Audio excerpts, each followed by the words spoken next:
샬롬, 가정에서 영상으로 새벽 기도를 함께 하시는 모든 분들을 축복하고 사랑합니다.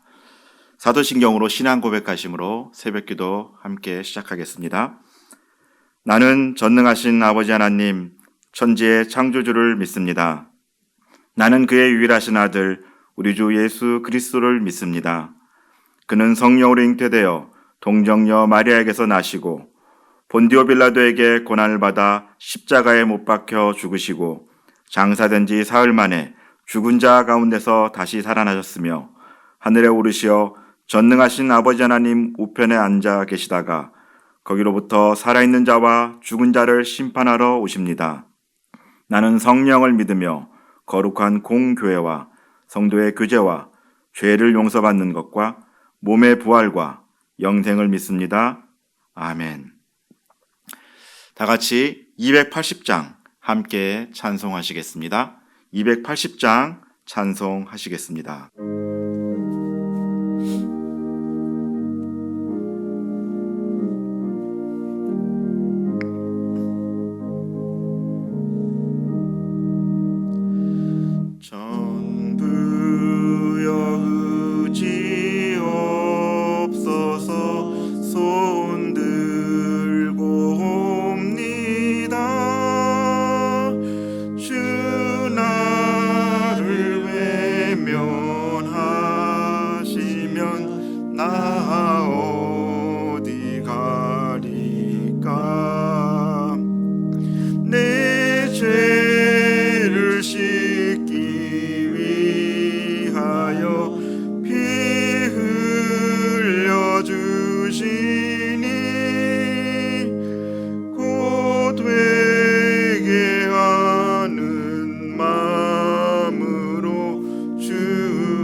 죄를 씻기 위하여 피 흘려 주시니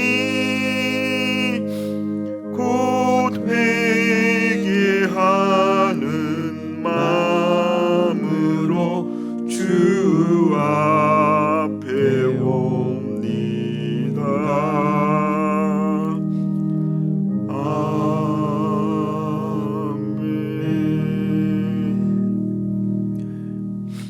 오늘 함께 나눌 말씀은 에스겔 22장 13절로부터 16절까지 말씀입니다. 에스겔 22장 13절로부터 16절까지 말씀을 한 목소리로 같이 합독하시겠습니다. 내가 불의를 행하여 이익을 얻은 일과 내 가운데에 피 흘린 일로 말미암아 내가 손뼉을 쳤나니 내가 내게 보응하는 날에 내 마음이 견디겠느냐? 내 손이 힘이 있겠느냐? 나 여호와가 말하였으니 내가 이루리라. 내가 너를 문나라 가운데에 흩으며 각 나라에 해치고 너의 더러운 것을 내 가운데에서 멸하리라.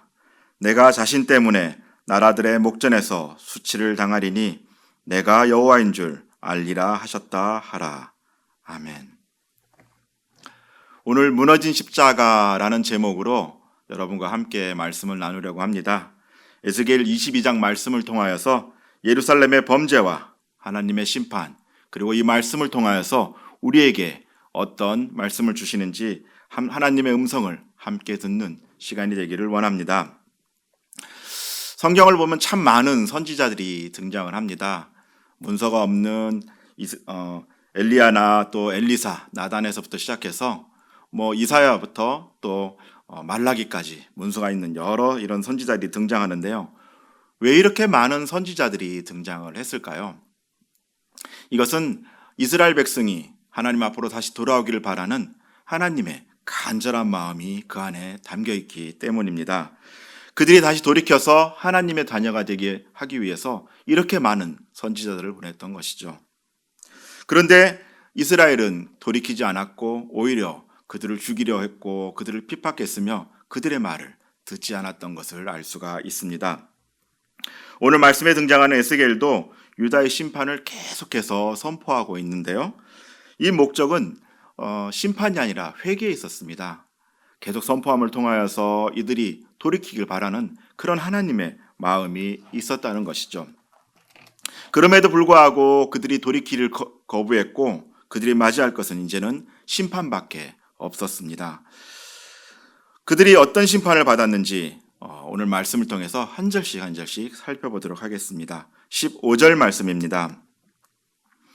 내가 문나라 가운데에 흩으며 각 나라에 해치고 너의 더러운 것을 내 가운데에서 멸하리라. 하나님께서는 남유다를 멸망시킨과 동시에 그들을 흩어버린다라고 말씀을 하십니다. 중다한 민족이 되어서 애굽조차도 떨게 만들었던 그 민족이 이제는 흩어지게 되는 그런 상황에 놓이게 된 거죠. 이 약속은 하나님께서 아브라함과 또 계속해서 언약했던 내용이고 이것을 대대로 거치면서 이 씨와 통치권은 이스라엘 백성에 있어서는 굉장히 중요한 언약이고 약속이었습니다. 그런데 이제 이런 모든 언약 백성으로서의 특권이 상실되는 것입니다. 이렇듯 죄를 반복해서 짓게 되면은 우리에게 주어진 특권들이 상실될 수 있음을 알아야 합니다. 16절 말씀입니다. 내가 자신 때문에 나라들의 목전에서 수치를 당하리니 내가 여호와인 줄 알리라 하셨다 하라. 수치를 당한다는 말은 기업을 빼앗기고 또 유배를 당하고 통치권까지 잃게 된다는 것을 이야기합니다.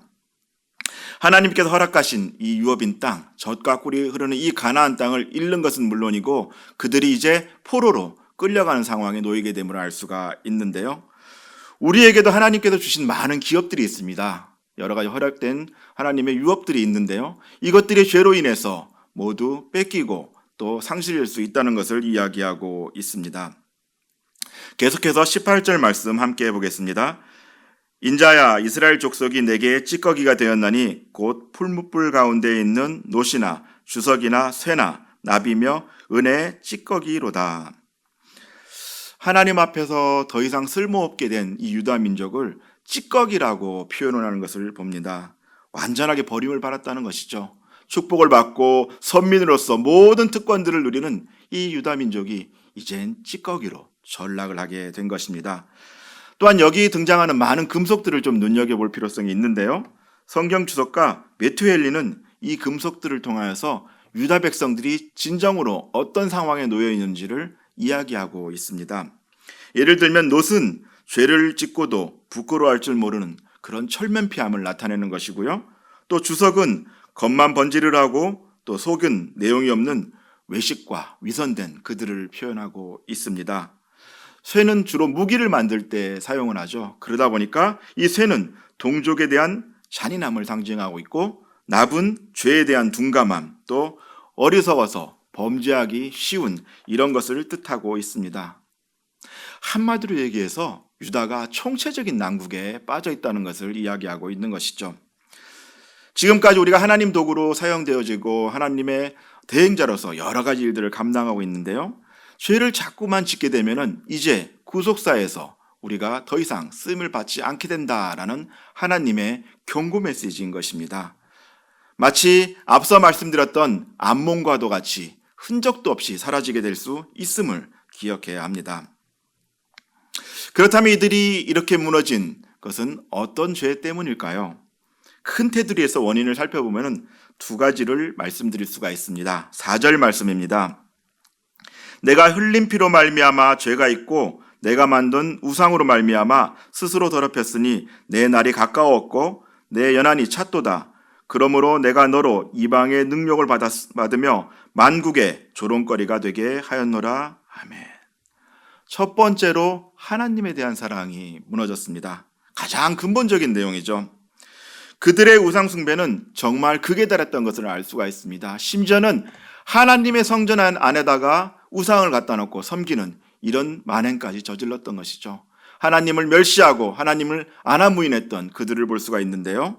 그들 앞에 이제 날과 연한이라는 동일한 의미의 말을 반복하므로 유다 백성의 심판의 때가 아주 가까이 왔음을 이야기하고 있습니다. 이것은 유다 나라뿐만 아니라 유다 백성, 그 개개인에게도 동일한 이야기였죠. 이렇게 더럽혀져서는 안 되는 것이었는데요. 왜냐하면 우리는 하나님이 거하시는 성전이기 때문입니다. 눈에 보이는 성전도 중요하지만 우리 마음속에 있는 성전도 중요합니다. 고린도전서 3장 16절, 17절 말씀입니다. 너희는 너희가 하나님의 성전인 것과 하나님의 성령이 너희 안에 계시는 것을 알지 못하느냐. 누구든지 하나님의 성전을 더럽히면 하나님이 그 사람을 멸하시리라. 하나님의 성전은 거룩하니 너희도 그러하리라. 아멘. 그런데 반복해서 계속해서 죄를 짓게 되면은 그 하나님의 성전이 더럽혀지게 됩니다. 몸이 더럽혀지게 된다는 거죠. 그런 사람을 하나님께서는 멸하신다라고 말씀하십니다. 아까 말씀드린 것처럼 눈에 보이는 성전 못지않게 내 안에 있는 성전도 중요함을 기억하셔야 합니다. 내 안에 있는 성령의 선을 함부로 더럽혀서는 안 됩니다. 고린도서 6장 19절 20절 말씀입니다. 너희 몸은 너희가 하나님께로부터 받은 바 너희 가운데 계신 성령의 전인 줄을 알지 못하느냐. 너희는 너희 자신의 것이 아니라 값으로 산 것이 되었으니 그런즉 너희 몸으로 하나님께 영광을 돌리라. 아멘. 우리 몸은 죄를 쌓아두는 곳이 아니라 하나님의 영광을 돌리는 그런 도구로 사용되어야 합니다. 그런 성전이라는 의미를 이야기하고 있는 것이죠. 두 번째는 이웃에 대한 사랑도 무너졌습니다. 7절 말씀입니다. 그들이 내 가운데 부모를 업신여겼으며 내 가운데에서 고아와 과부를 해하였도다. 10계명에서 5계명부터 10계명까지는요, 이웃사랑에 대한 내용이라고 얘기를 했죠. 이 약속은 하나님과 언약 백성으로 구별되면서부터 계속해서 하나님께서 그 유다 백성에게 주셨던 내용인데요. 이런 것들이 나라의 지도층들이 약화되고 악해지면서부터 무너지기 시작합니다. 사회 전체 윤리적 윤리와 도덕이 완전하게 무너지는 그런 결과에까지 이르게 되는 것이죠. 사회 지도층이 잘 세워져야 되고 또 우리가 그들을 위해 기도해야 되는 이유가 여기에 있습니다. 눈여겨볼 것은 이스라엘이 무너져가는 과정인데요. 그 과정에 앞서서 가장 먼저 효가 무너지는 것을 알 수가 있습니다. 효는 인간관계에 있어서 가장 근본적이고 중요한 것입니다.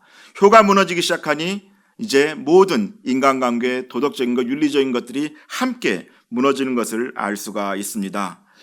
효가 어겨지면서 다른 관계도 모두 깨어졌다는 이야기입니다. 출애굽기 22장 21절 말씀입니다. 너는 이방 나그네를 압제하지 말며 그들을 학대하지 말라. 너희도 애굽 땅에서 나그네였음이라. 아멘. 하나님께서는 그 사랑의 범위를 이방인에게까지 이렇게 널리 퍼뜨릴 것을 원하셨는데요. 그렇게 말씀하셨음에도 불구하고 계속해서 이제는 이방인에까지, 아니 나의 가장 가까운 데서부터 시작해가지고 먼 사람들, 멀리 있는 이웃에게까지 인색해지며 그들에 대한 사랑이 무너지게 되는 것을 알 수가 있습니다. 한 나라가 무너지는 원인은 사실은 전쟁에 있지 않습니다. 나라가 무너지기 전에 이미 사회가 먼저 혼란스럽게 되죠. 사회에 도덕이 없어지게 되고 그들의 윤리가 무너지게 되고 그러면서 사회의 혼란이 가중되는 것을 알 수가 있습니다. 그리고 나서 전쟁이 일어나거나 혹여라도 어려운 일이 생기면 어떻게 해요? 나라가 같이 무너지는 것을 알 수가 있습니다. 유다는 바벨론이 쳐들어오기 전에 이미 종말의 상황에 놓였음을 알 수가 있는 건데요. 예를 들어서 가정에 어려운 일이 닥쳤을 때를 가정해 봅시다. 가정에 어려움이 닥쳤는데 서로 비난하고 또 힐난하고 핍박하고 또 서로의 잘못을 들춰내기 위해서 비판만 가한다고 한다면은 그 가정은 유지될 수가 없습니다. 그런 일이 생길수록 오히려 감싸주고 서로 배려하고 세우고 용기를 북돋아주며 함께 격려해야지만 그 가정이 세워질 수가 있는데요. 신앙인의 가정이라고 해서 이런 어려움이 생기지 말란 법이 없죠. 신앙인의 가정도 이 땅을 살아가면서 어려운 일이 생길 수가 있고요. 그 가정에서도 힘든 일이 있을 수가 있습니다. 그럴 때 어려운 일이 생겼을 때마다 서로 그 어려움을 잘 감싸고 돈독해지며 그렇게 그들이 점점 더 이렇게 하나로 돼가면서 세워지는 가정이 있는 반면에 그렇지 않은 가정이 있다는 것입니다. 이것은 교회 공동체에도 마찬가지고요. 직장이나 또 국가도 마찬가지입니다. 어려울수록 기도하며 하나님을 뜻을 구하고 어떻게 하면 이 어려움을 이길 수 있을까 하며 서로 격려하면서 머리를 맞대야 합니다. 어려움에 대처하는 것만 봐도요, 그 공동체의 흥망을 점쳐볼 수가 있는 것이죠. 유다는 안타깝게도 바벨론이 쳐들어오기 전부터 이미 내부가 이렇게 무너졌음을 알 수가 있는데요. 정리하자면은 하나님에 대한 사랑이 무너지고 또 이웃에 대한 사랑이 무너지면서 유다가 멸망을 향해 이미 가고 있었다는 것을 알 수가 있습니다. 한마디로 얘기해서요, 십자가의 사랑이 먼저 무너진 것입니다. 십자가는 그저 참혹한 죽음을 뜻하는 사형틀이 아니라 하나님께서 인간을 사랑하여 대속제물로 예수 그리스도를 이 땅에 보내신 지극히 헌신적인 사랑의 징표입니다. 이것이 무너지고 나면 아무것도 없는 것이죠. 그리스도인에게 십자가가 무너졌다고 한다면 정말 남은 것이 아무것도 없는 것입니다. 그렇기 때문에 날마다 내 안에 있는 십자가를 점검하고 또 그 십자가가 여전히 바로 세워져 있는지를 돌아보아야 합니다. 다시 말씀으로 돌아가 봅니다. 이제 에스겔 22장 23절부터 31절까지는요. 유다가 무너진 큰 테두리에서 조금 더 세부적인 원인을 밝히고 있습니다. 아까는 하나님 사랑과 이웃 사랑에 대한 전체적인 것을 봤다라고 한다면은 이제 더 깊이 들어가서 어떤 부분에서 이들이 무너졌는지를 살피고 있는데요. 선지자 또 제사장, 고관들, 백성들의 죄를 열거하면서 유다의 심판이 특정 계층의 문제가 아니라 총체적인 문제로 비롯된 것임을 지적하고 있습니다. 총체적인 난국에 빠진 유다가 선지자로부터 백성까지 모두 범죄하였고 그들은 회개해야 됐다는 것이죠. 이를 통해 우리의 모습도 돌아보기를 원합니다. 그들을 타산지적으로 삼아서 우리의 모습이 어떻게 하나님 앞에 바로 설지를 살펴봐야 하겠습니다. 먼저 선지자의 죄가 등장하는데요. 25절 말씀입니다. 그 가운데 선지자들의 반역함이 우는 사자가 음식물을 움킴 같았도다. 그들이 사람의 영혼을 삼켰으며 재산과 보물을 탈취하며 과부를 그 가운데 많게 하였으며. 선지자들은 영적 혼란을 조성하였습니다. 우리 가운데 나로 인해서 영적으로 무너지는 자가 없어야 됩니다. 나로 인해서 힘들어하는 사람들이 없어야 되죠. 나로 인해서 시험당하여서 그 영혼이 하나님을 등지게 되는 일이 없어야 합니다. 무심코 뱉은 말 또 생각 없이 하는 행동 때문에 그들이 무너지고 그들이 하나님으로부터 등을 돌릴 수가 있음을 기억해야 됩니다. 하나님께서는 그렇게 영혼을 무너뜨리는 자들에게 우는 사자가 음식물을 움킴 같다고 말씀하십니다. 나로 인해 고통당한 형제와 자매가 있다면 이 기간 그들을 돌아보기를 원합니다. 분을 못 참고 내뱉은 그 한마디로 성도가 병들고 상할 수 있음을 기억하셔야 합니다. 이것은 하나님께서 반드시 갚겠다고 말씀하셨고 보응하겠다고 말씀을 하십니다.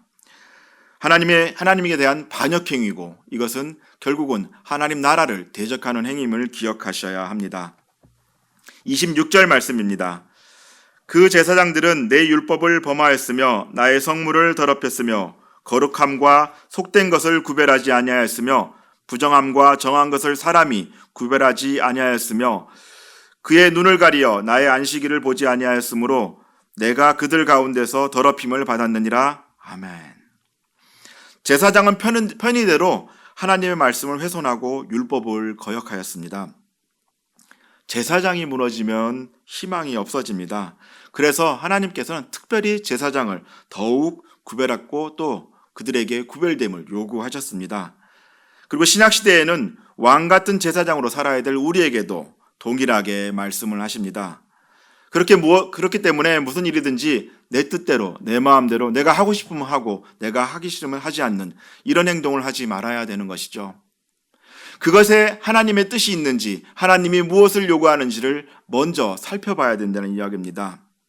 우리는 하나님 앞에서 구별된 존재이기 때문에 구별되게 행동돼야 되며 또 다른 이들에게도 구별되게 행동할 수 있도록 가르쳐야 되는 것이죠. 하나님께서 구별하셨으니 그저 내 몸이 원하는 대로 또 내 마음이 원하는 대로 내 마음이 끌리는 대로 그렇게 행동해서는 안 됨을 알아야 합니다. 거룩의 기준 또 구별됨의 기준은 하나님이십니다. 내 생각 또 내 취향 내 습관을 기준으로 삼지 말고 하나님을 기준으로 삼으시길 원합니다. 고관들은 무고한 자의 피를 흘리게 하였습니다. 27절 말씀인데요. 그 가운데 그 고관들은 음식물을 삼키는 이리 같아서 불의한 이익을 얻으려고 피를 흘려 영혼을 멸하거늘. 여기서 고관들은 유다의 정치적 지도자들을 이야기합니다. 유다는 신정국가였죠. 하나님을 모시는 그런 국가였기 때문에 하나님의 뜻이 무엇인지를 먼저 살폈어야 되는데 이 고관들이 그렇게 하지 않죠. 오히려 무고하고 약한 자들을 괴롭히고 그들을 핍박하고 그들을 약탈하는 것을 알 수가 있습니다. 큰 힘이든 적은 힘이든 나에게 힘이 있다라고 한다면 그 힘은 그렇게 사용해서는 안 되는 것이죠. 어떤 힘이든지 나에게 그런 힘이 있다라고 한다면 그것은 하나님 나라를 세우고 또 많은 사람들을 살피고 그들에게 평안을 주고 또 그들을 평강하게 만드는 데 사용되어져야 합니다. 연약한 이들을 도움으로 말미암아 하나님의 공동체로 세워가는데 그 힘을 사용해야 된다는 것이죠. 에베소서 6장 9절 말씀입니다. 상전들아 너희도 그들에게 이와 같이 하고 위협을 그치라. 이는 그들과 너희의 상전이 하늘에 계시고 그에게는 사람을 외모로 취하는 일이 없는 줄 너희가 알미라. 아멘. 우리가 가지고 있는 모든 힘의 근원은 하나님이십니다. 그렇기 때문에 모든 주관자는 하나님이심을 알고 내 힘을 함부로 사용하지 않고 하나님 나라를 세우는데 그렇게 사용하시기를 원합니다. 마지막으로 백성들이 등장을 하는데요. 백성들은 약한 사람들을 돕지 않고 그들을 더욱더 학대했음을 알 수가 있습니다. 29절 말씀입니다. 이 땅 백성은 포악하고 강탈을 일삼고 가난하고 궁핍한 자를 압제하고 나그네를 부당하게 학대하였으므로 지도자의 잘못된 것을 그대로 배워 자신보다 더 약한 존재를 학대하고 있는 백성들을 볼 수가 있습니다. 이렇듯 한 나라의 문제는 지도자들만의 문제가 아닙니다. 모든 백성까지 해당됨을 알 수가 있는데요. 그렇기 때문에 저들을 향해 손가락질할 것이 아니라 나를 먼저 돌아봐야 합니다. 저들 때문에 무너진 것이 아니라 나 역시 그 일에 동참했을지 모르는 일입니다. 이런 총체적인 난국에 빠진 유다, 그들은 결국 하나님의 심판대에 오르게 됩니다. 31절 말씀입니다. 내가 내 분노를 그들 위에 쏟으며 내 진노를 불로 멸하여 그들 행위대로 그들 머리에 보응하였느니라. 주 여호와의 말씀이니라. 아멘. 이제 돌이키셔야 합니다. 하나님께서 내리시는 심판을 그냥 맞으시겠습니까? 말씀이 선포되었기에 회개를 통해서 돌이키기를 원합니다. 하나님에 대하여 혹시 내가 구별하지 못한 것이 있다라고 한다면 이 시간 돌아보아야 합니다. 내 임의대로 내 뜻대로 한 것이 있다면 자복하시고 정결하시기를 원합니다. 말씀을 마치려고 합니다. 이번 주에 계속해서 회개의 말씀이 선포되고 있습니다. 그 회개의 말씀을 통해서 돌아오지 못하고 결국은 심판을 맞이했던 유다와 암몬 족속을 볼 수가 있는데요. 혹여라도 우리도 그런 일에 동참해서는 안 되겠습니다. 돌아보다가 내 이웃에 대해서 내가 상처 입힌 것이 있다라면은 그 상처를 만져주시기를 원합니다. 나의 가장 가까운 이웃, 내 부모, 또 내 형제, 또 아내, 남편, 자녀들의 마음을 헤아려 주시기를 원합니다. 그들과 화해를 하시기 원합니다. 오늘 넘기지 마시고요. 반드시 해결해야 될 것이 있다면 기도하시고 먼저 전화함으로 아니면 먼저 찾아가서 그들의 손을 잡아주시기를 원합니다. 이렇게 실천하는 것이 무너진 십자가를 다시 세우는 길입니다. 그렇게 실천함으로 이 어려운 시기를 통해 더욱 견고해지는 하나님의 공동체가 되기를 주님의 이름으로 당부드립니다. 같이 기도하시겠습니다. 하나님, 오늘 말씀을 통해 무너진 십자가를 다시 세우길 원합니다. 하나님과의 언약을 다시 돌아보고 그 언약을 보수하여 거룩한 자로서 당신의 일을 감당하게 도와 주시옵소서. 그래서 구속사의 일들을 감당하게 은혜를 더해 주시옵소서.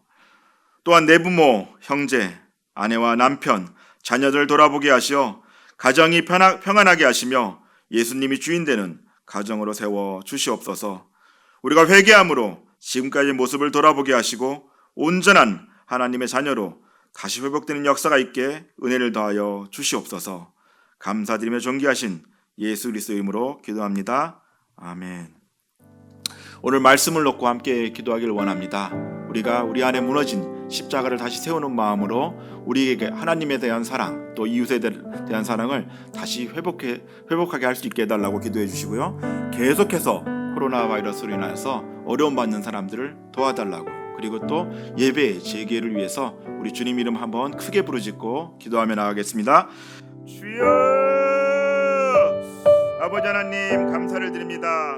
하나님, 우리 안에 예수 그리스도를 담고 하나님의 성전을 우리 안에 두셨는데, 하나님 그 성전이 날마다 예수 그리스도로 말미암아 깨끗하게 될 수 있도록 도와주시옵소서. 우리가 죄로 인하여서 우리에게 있는 모든 특권들을 상실하지 않게 우리가 늘 깨어있게 하시고, 하나님 기도함으로 또 구별됨으로 하나님 우리를 지켜갈 수 있는 능력을 더하여 주시옵소서. 하나님, 계속해서 회개의 말씀이 선포되고 있습니다.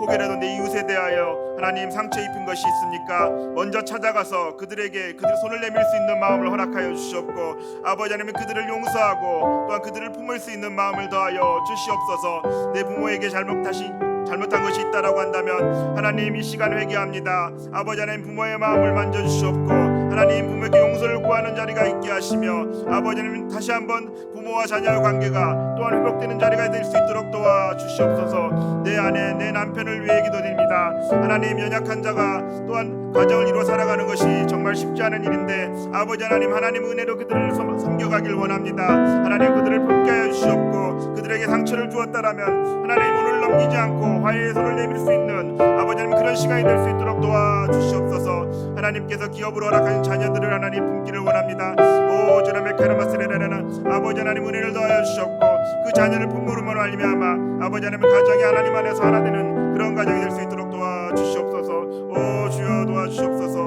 하나님 은혜를 더하여 주시옵소서.